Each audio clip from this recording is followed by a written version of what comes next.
Ukweli blaza, ni sio muongo, kwa sababu maisha ninayoishi huku mtaani hayakustahili. Kwa mimi kwa kweli kwenye swala la kusema niende shule, kwa kweli kwa mimi sasa hivi ni uongo.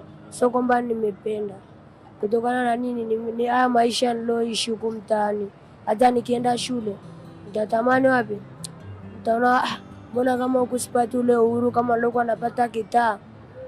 Lakini mimi nikipata mtu sasa hivi ananisaidia, hata kama sio mtaji, niende hata ufundi, aluminium, gereji ya pikipiki, magari, mimi najua nitatulia.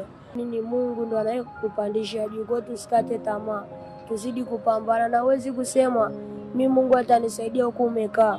Ndio kusema mimi Mungu ananisaidia huku nazidi kupambana. Kwa mimi nazidi tu kuwatia nguvu vijana wenzangu, tupambane, tusikate tamaa na tusiibe cha mtu.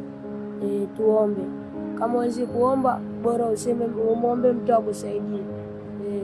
Dogo anatuambia hawezi kwenda shule kwa sababu huko hatuelewa chochote, lakini muone kupitia kinywa chake anatupa somo la maisha bila mtaala wa chuo kikuu.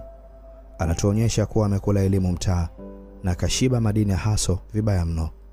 Mdomo unaongelea maisha ya kesho kama mwanasiasa na ahadi za mito ya maziwa na asali. Kaanza na shule, kaja anapoweza yeye kutulia, kamaliza na somo la Mungu.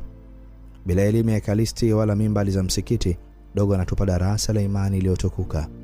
Kwenye maneno machache tu, tufundisha kutokata tamaa, kuomba Mungu na kutegemea makubwa. Hapo ndo hajasoma, anaongea kwa uzoefu wa kula ukoko wa kupewa, huku akituambia tusiibe cha mtu tukinyimwa. Imagine hii akili ipo mtaani tu. Ogopa sana imani ikishinda kwenye ulimi. Mungu ameiumba subira kwenye njaa. Dogo amemaliza kuvuka mtihani huu.